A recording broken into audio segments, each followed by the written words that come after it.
साथियों नमस्कार। मैं सुरेंद्र वर्मा सुंदर आपका हार्दिक अभिनंदन और स्वागत करता हूं सुरेंद्र वर्मा सुंदर छटपटाहट यूट्यूब चैनल पर।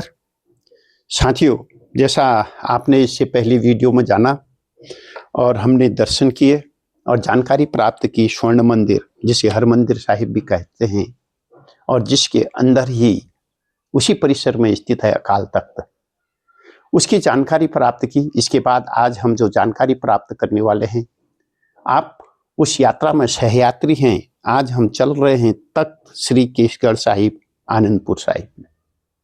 तो साथियों, इससे पहले मैं बताना चाहूँगा, अवगत कराना चाहूँगा, जो लोग पहली बार वीडियो पर आ रहे हैं, हिंदू मंदिरों की घंटियों और मुस्लिम मस्जिदों की अजान के स्वर के पश्चात आज हम भारत की आध्यात्मिक यात्रा को आगे बढ़ाते हैं, जो हमें सिख धर्म के गुरुद्वारों की शांति, समरसता और सेवा प्रदान परंपरा तक ले जाती है।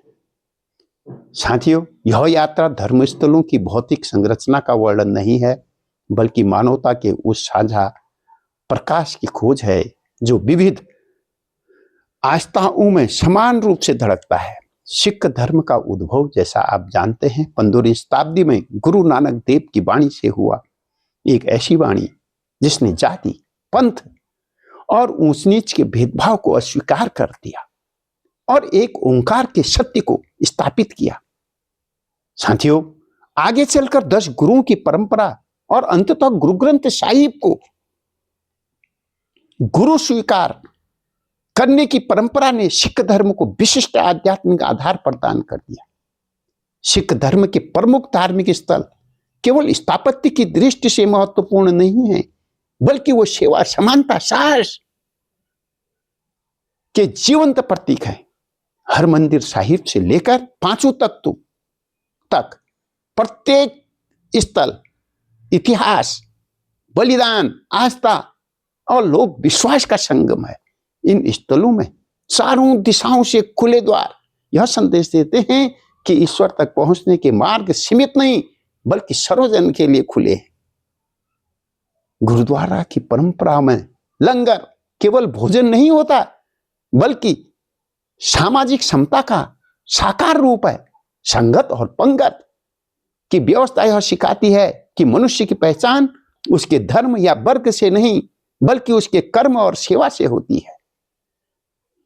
साथियों, इस प्रस्तुति के माध्यम से सिख धर्म के धार्मिक स्थलों की प्रस्तुति करते हुए हमारा उद्देश्य किसी एक आस्था को अलग से देखना नहीं, बल्कि उस साझा संस्कृति, जिसे हम भारतीय संस्कृति कहते हैं, उस चेतना को समझना है जो हिंदू, मुस्लिम, सिख, अन्य धर्मों में सभी परंपराओं को एक ही मानवीय सूत्र में बांधती है। यह प्रस्तुति सर्वधर्म समभाव की उसी भावना को समर्पित है, जहां विविधता में एकता केवल विचार नहीं, बल्कि जीवन का अभ्यास बन जाती है। साथियों, सर्वधर्म समभाव की भावना से जब हम भारत की आध्यात्मिक विरासत को देखते हैं, तो तख्त श्री केसगढ़ साहिब, आनंदपुर केवल सिखों का ही नहीं, बल्कि संपूर्ण मानवता के साहस और न्याय का तीर्थ प्रतीक होता है। साथियों, इसी क्रम में अवगत कराना चाहता हूं कि जो मेरे YouTube चैनल में पहली बार आए हैं, उनको अवगत कराना चाहता हूं कि साथियों, इन वीडियो से पहले सिख धर्मों के धार्मिक स्थलों की यात्रा से पहले हमने हिंदू धर्म के प्रमुख धार्मिक स्थलों की यात्रा की, आप सहयात्री रहे। उसके बाद हमने मुस्लिम धर्मों के प्रमुख धार्मिक स्थलों जो भारत में स्थित है, उनकी यात्रा की, आप सहयात्री रहे। अच्छा अनुभव मुझे प्राप्त हुआ आपकी टिप्पणियां देखकर, अब आपके लाइक्स और आपके कमेंट्स देख करके मुझे लगा कि हाँ, इस यात्रा को आगे बढ़ाना चाहिए। इसके लिए मैं दिल से आभार व्यक्त करता हूं। तो साथियों, आइए चलते हैं इसी विषय पर कि जब मैं मंदिरों के घंटों के बीच अपने भीतर की ध्वनि खोजता हूं, तब मस्जिदों की अजान में समर्पण का कंपन महसूस करता हूं।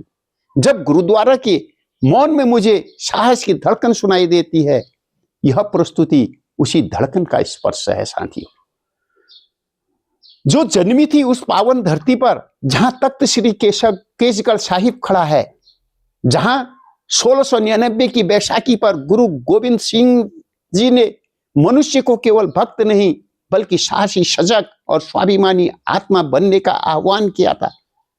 यह वही भूमि है साथियों जहां खालसा पंथ का जन्म हुआ था, जहां धर्म केवल पूजा नहीं, अन्याय के विरुद्ध खड़े होने का प्रतिज्ञा बन गया था। तो साथियों, आनंद साहिब, जिसे गुरु तेग बहादुर ने बसाया, केशगढ़ साहिब के रूप में एक ऐसे तीर्थ में परिवर्तन हुआ जहां संगत और पंगत ने समानता का पाठ पढ़ाया, जहां तलवार भी करुणा की छाया में उठी, जहां मौन भी घोषणा बन गई कि मनुष्य स्वतंत्र है, क्षमता उसका धर्म है और साहस उसका संस्कार। मेरी यह प्रस्तुति उसी चेतना को प्रणाम है। जब मैं गुरुद्वारों के मौन में खड़ा होता हूं तो मुझे वहां किसी प्रतिमा की आकृति नहीं बल्कि मनुष्य की अस्मिता का उजास दिखाई देता है साथियों। यह प्रस्तुति उस यात्रा की शुरुआत है। यहां मैं धर्म की दीवारों को नहीं, धर्म की आत्मा को खोजता हूं, जहां मैं किसी एक पहचान में सीमित नहीं बल्कि खालसा की उस पुकार में विस्तृत हो जाता हूं।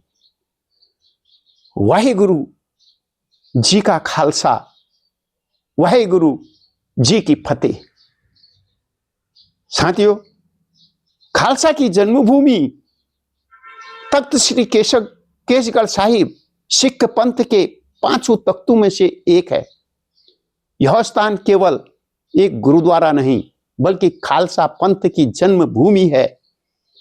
इसी पावन धरा पर गुरु गोविंद सिंह जी ने 13 अप्रैल 1699 बैसाखी को खालसा पंथ की स्थापना की थी।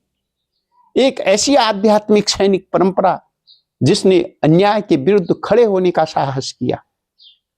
साथियों, इसकी स्थापना और ऐतिहासिक पृष्ठभूमि देखें तो हम पाएंगे कि इसकी स्थापना खालसा प्रकट 1699 में हुई थी। स्थान था आनंदपुर साहिब, पंजाब। आनंदपुर साहिब की स्थापना गुरु तेग बहादुर ने 1665 में की थी। 1699 की बैसाखी पर गुरु गोविंद सिंह ने 5 प्यारों को अमृत देकर खालसा पंथ की नींव रखी थी। इसका ऐतिहासिक महत्व देखें तो पाएंगे साथियों, मुगल शासक के अत्याचारों के समय सिखों को संगठित, साहसी और आत्मसम्मानी बनाने हेतु खालसा की स्थापना हुई। यहीं से सिंह और कौर की उपाधि प्रचलित हुई। पंचककार अर्थात 5 जो हैं, केश, कड़ा, कंगा, कृपाण और कत्सा की परंपरा का सूत्रपात यहीं से हुआ। इसका स्थापत्य अगर हम देखें तो पाएंगे तख्त श्री केशगढ़ साहिब का वर्तमान भवन मुख्यतः 20वीं शताब्दी में पुनर्निर्मित हुआ। साथियों, सफेद संगमरमर से निर्मित यह भव्य संरचना, ऊंचे स्वर्णिम गुंबद, विशाल प्रार्थना कक्ष, सुंदर नक्काशी और पारंपरिक सिख स्थापत्य शैली यहाँ का स्थापत्य सादगी और गरिमा का प्रतीक है। न अत्यधिक अलंकरण, न आडंबर, बल्कि शांति और संतुलन। साथियों, मान्यता है कि सिख परंपरा में यह स्थान दिव्य शक्ति और आध्यात्मिक साहस का केंद्र माना जाता है और धार्मिक विश्वास है कि यहां गुरु गोविंद सिंह जी की शस्त्र सामग्री सुरक्षित मानी जाती है। खालसा की दीक्षा, अमृत संचार आज भी यहां विशेष महत्व रखती है। बैसाखी पर्व पर लाखों श्रद्धालु यहां मत्था टेकने आते हैं। यह स्थान केवल पूजा का स्थल नहीं बल्कि धर्म, शौर्य और समानता का संदेश देता है। लोक मान्यताएं, आस्था यहाँ की जो है वो अपने आप में निराली है। माना जाता है कि यहाँ मत्था टेकने से आत्मबल और साहस की प्राप्ति होती है। खालसा पंथ के अनुयायी इसे आत्मिक पुनर्जन्म का स्थल मानते हैं। यहाँ की पंगत और संगत की परंपरा सामाजिक समता और जीवन का जीवंत उदाहरण है। सभी जाति, वर्ग, धर्म, संप्रदाय के लोग एक साथ बैठकर लंगर छकते हैं, ग्रहण करते हैं। साथियों, तख्त श्री केसगढ़ साहिब की मूल आत्मा 3 सूत्रों में सिमटती है। नाम जपो अर्थात ईश्वर का स्मरण करो, कीरत करो ईमानदार और श्रम करो ईमानदारी के साथ, वंड छको अर्थात साझा करो। तो 3 जो सूत्र हैं, नाम जपो, कीरत करो, वंड छको अर्थात ईश्वर का स्मरण करो, ईमानदारी से श्रम करो, मेहनत करो, श्रम करो और साझा करो। यहां धर्म केवल प्रार्थना नहीं बल्कि कर्म, साहस और सेवा का मार्ग है। साथियों, आप प्रकृति को ही, साथियों, जैसा माना जाता है कि सर्वधर्म संभाव में विश्व में अधिकतर लोग प्रकृति को ही ईश्वर मानते हैं। इसी भावना से तख्त श्री केशवगढ़ साहिब की भूमि भी उसी विचार को पुष्ट करती है। यहाँ ईश्वर मूर्ति में नहीं, साहस में है, ग्रंथ में नहीं, समानता में है और मौन में नहीं, संघर्ष में भी है। साथियों, आपको ये प्रस्तुति कैसी लगी, इसके बारे में अवश्य मुझे अवगत कराने का कष्ट करें। कि अगर आपको ये प्रस्तुति अच्छी लग रही हो, प्लीज लाइक करें, कमेंट करें, शेयर करें और सब्सक्राइब करना न भूलें। जो भी लोग पहली बार मेरे YouTube चैनल में आए हैं, विजिट करा है, तो साथियों उनसे कहना चाहूँगा कि इससे पहले हिंदू के प्रमुख धार्मिक स्थलों की यात्रा हमने की है। अगर आप उन स्थलों की यात्रा करना चाहते हैं, उनके बारे में जानकारी प्राप्त करना चाहते हैं, तो मेरे YouTube चैनल पर आएँ, सुरेंद्र वर्मा सुंदर छटपटाहट में। अगर आप मुस्लिम धर्म के धार्मिक स्थलों के बारे में जानकारी प्राप्त करना चाहें, तो साथियों उसी चैनल पर सुरेंद्र वर्मा सुंदर छटपटाहट में आकर उनका भ्रमण कर सकते हैं, उनकी जानकारी प्राप्त कर सकते हैं। और जो सर्वधर्म संभाव से लिखी गई हैं, प्लीज़ लाइक करें, कमेंट करें, शेयर करने और सब्सक्राइब करना न भूलें। फिर मिलते हैं अगली वीडियो के साथ।